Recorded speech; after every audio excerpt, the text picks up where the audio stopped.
Good morning, dear students. Today we are going to discuss about types of plants. Plants कितने type के होते हैं उनके बारे में हम डिस्कस करेंगे।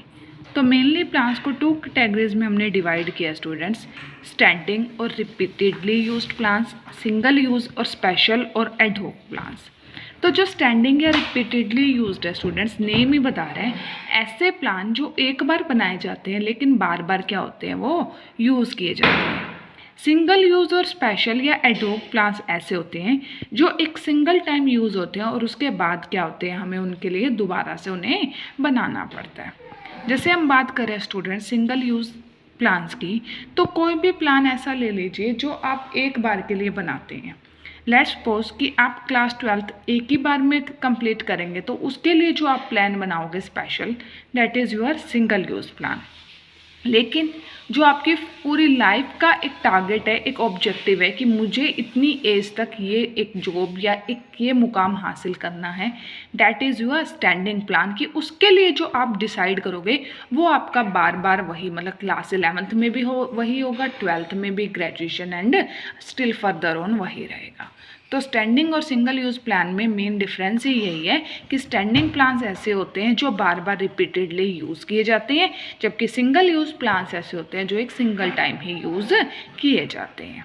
स्टैंडिंग प्लान्स में स्टूडेंट्स यहाँ पे बेसिकली दिया हुआ है कि इसमें इंक्लूड होते हैं objectives, strategies, policies, procedures, methods and rules, whereas in single use plans में कौन से आते हैं, budget and programme. But in actual objectives and strategy students ना ही आपकी वो स्टैंडिंग प्लान्स में आती है, ना ही वो सिंगल यूज़ प्लान्स में आती हैं। आप उनको किसी भी दोनों कैटेगरी में से क्लासीफाई नहीं कर पाते।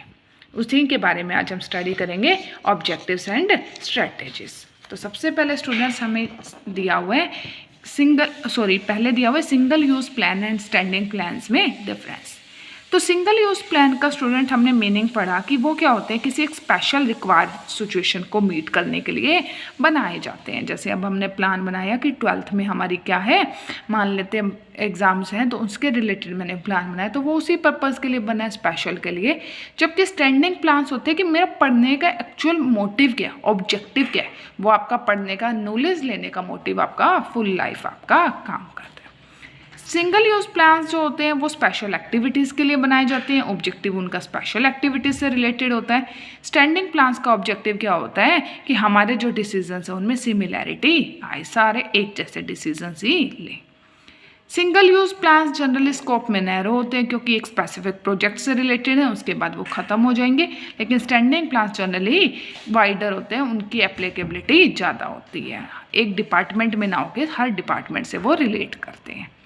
स्टेबिलिटी की बात करें तो सिंगल यूज़ प्लान्स कम स्टेबल होते हैं। जैसे ही आपका ऑब्जेक्टिव जिसके लिए आपने सिंगल यूज़ प्लान बनाया है वो फुलफिल हुआ, आपका प्लान ख़त्म। स्टैंडिंग प्लान्स आपके ज़्यादा स्टेबल होते हैं, लंबे टाइम तक चलते हैं। एग्जाम्पल की बात करें तो कहते हैं 1 साल का बजट क्या है, सिंगल यूज़ प्लान्स, वो नेक्स्ट ईयर काम नहीं आएगा। जबकि जो प्रोसेस ऑफ रिक्रूटमेंट और सिलेक्शन की, रिक्रूटमेंट हम कहाँ से करेंगे, इंटरनल या एक्सटर्नल, वो हमारी कंपनी की एक पॉलिसी बन गई कि हमें जब भी मतलब कोई भी पर्सन की रिक्वायरमेंट होगी हमारी ऑर्गेनाइजेशन में, तो वो हम कहाँ से करेंगे, इंटरनल, मतलब जो एम्प्लॉयज़ पहले हमारे पास है उन्हीं से फुलफिल करेंगे, या एक्सटर्नल बाहर से अपॉइंट करेंगे। तो वो पॉलिसी आपकी हर टाइम लगातार चलती रहेगी कंपनी की, ऑर्गेनाइजेशन की, थ्रू आउट द लाइफ। होते हैं चेंजेस, ऐसा नहीं है चेंजेस नहीं होंगे, बट जनरल सी अगर पॉलिसी है तो वो कुछ टाइम तक तो चलेगी ही चलेगी। तो स्टूडेंट्स अब हमें दिया हुआ है नाइदर स्टैंडिंग नोर सिंगल यूज़ प्लान्स। तो कौन कौन आते हैं इसमें, ऑब्जेक्टिव्स एंड स्ट्रेटेजीज। तो सबसे पहले बात करते हैं ऑब्जेक्टिव्स की। ऑब्जेक्टिव्स क्या होते हैं, तो बोला जा रहा है ऑब्जेक्टिव्स क्या होते हैं, वो एंड पॉइंट्स जिनकी अचीवमेंट के लिए हम क्या करते हैं, अपनी एक्टिविटीज़ को परफॉर्म करते हैं। The objectives are the end points which the management seeks to achieve. की ऑब्जेक्टिव्स क्या होते हैं, वो एंड पॉइंट्स जो मैनेजमेंट क्या करना चाहती है, अचीव करना चाहती है। फिर बोला गया objectives need to be expressed in specific terms that is quantified and is to be achieved within a given period. कि आपके जो ऑब्जेक्टिव्स होने चाहिए वो क्वांटिफाइड होने चाहिए, पता भी होना चाहिए कितना अचीव करना है, एंड टाइम पीरियड से बाउंडेड भी होने चाहिए, कितने टाइम पीरियड में क्या अचीव करना है। And objectives are generally set by top management. में बेसिकली ऑब्जेक्टिव्स को कौन सेट करता है, टॉप मैनेजमेंट सेट करती है। ठीक है जी। एग्जाम्पल्स की बात करें तो कुछ एग्जाम्पल्स भी हैं, जैसे हमारा फर्स्ट एग्जाम्पल क्या है कि कम्युनिकेशन सिस्टम को हमें क्या करना है, इम्प्रूव करना है। क्या करने के लिए, एक रेगुलर स्टाफ मीटिंग्स हो और एक न्यूज़लेटर पब्लिश करने के लिए। 20,000 करोड़ तक हमें क्या करनी है, हमारे शॉप्स की टर्नओवर यानी सेल्स बढ़ानी है, क्रॉस करना है 20,000 करोड़ को। एम्प्लॉयमेंट हमें क्या करनी है, 100 पीपल को हर ईयर एम्प्लॉयमेंट देनी है। क्वालिटी रिजेक्ट्स मतलब जो हम क्वालिटी की वजह से रिजेक्ट कर देते हैं कि हमारा प्रोडक्ट, वो 3% से कम करना है हमें, मतलब 3% तक ही रखना है, उससे भी कम होना चाहिए। तो वो हमारे क्या हो गए, ऑब्जेक्टिव। तो स्टूडेंट्स यहाँ में कुछ टूल किट्स में गिवन है पर्पस, मिशन एंड ऑब्जेक्टिव। तो पर्पस क्या होता है स्टूडेंट्स, पर्पस होता है जनरली जो सोसाइटी परसीव करती है आपकी ऑर्गेनाइजेशन को देख के। आपने कुछ भी ऑर्गेनाइजेशन आपने मतलब बनाई है, फॉर्म की है, तो वो ऑर्गेनाइजेशन का क्या काम होना चाहिए जो एक सोसाइटी परसीव करती है। लाइक एज एक स्कूल को देख के सोसाइटी क्या परसीव करती है कि इसका काम क्या है, स्टूडेंट्स को नॉलेज देना, तो वो आपका क्या होता है, पर्पस होता है। Mission is something which makes you different from your competitors, कि आपका मिशन क्या है और आपके कंपिटिटर्स का मिशन क्या है। मिशन आपको क्या करता है, दूसरों से अलग बनाता है। जैसे आपके स्कूल का मिशन क्या है कि आप सिर्फ कॉमर्स में ही एजुकेशन प्रोवाइड करोगे, it means you are different from the schools who are going to provide education related to different fields like science, arts and all.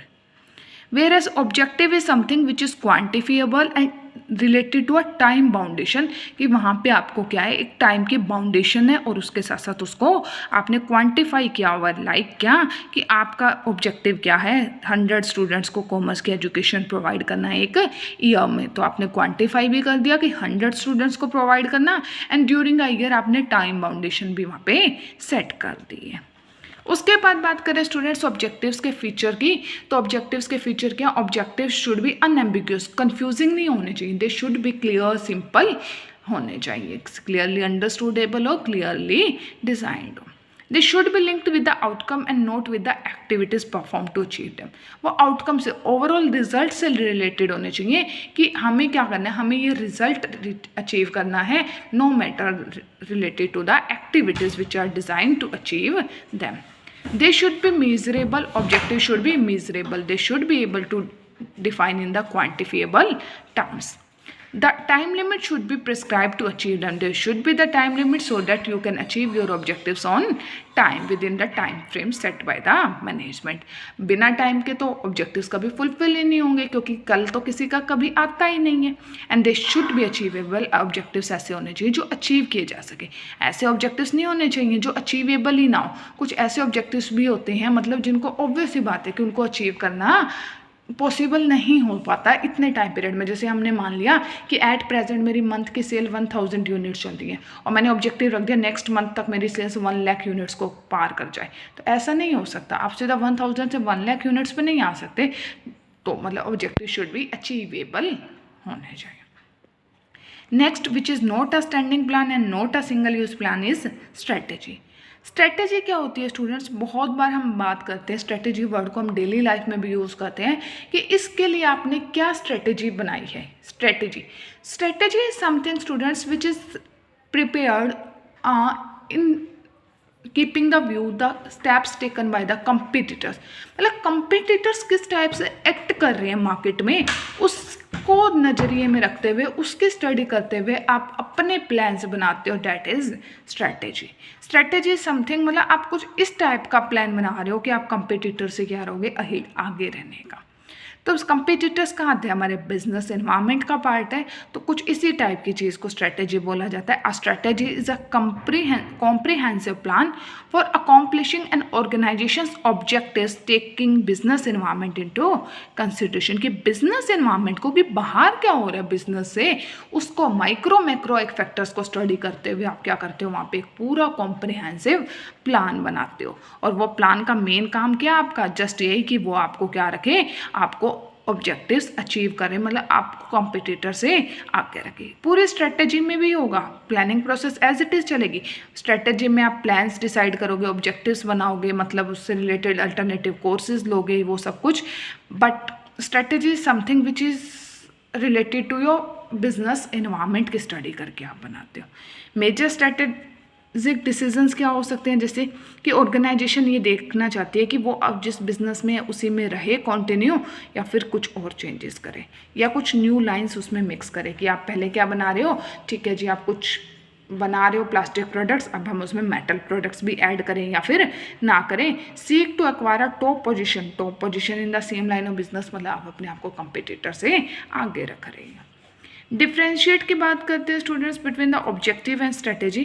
तो ऑब्जेक्टिव क्या होता है, वो पॉइंट जिसकी अटेनमेंट के लिए सब कुछ किया जाता है, वो last point, end point.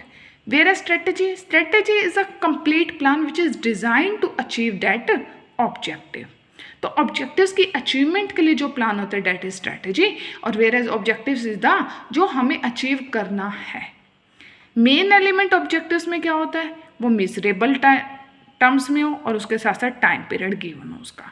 Strategy क्या होती है, बिजनेस इन्वायरमेंट को मेनली लेके चलती है, तो वो strategy. This was the main difference between the objective and strategy. So this was the complete video for today. In next video we will discuss about standing plans and single use plans. Thank you students.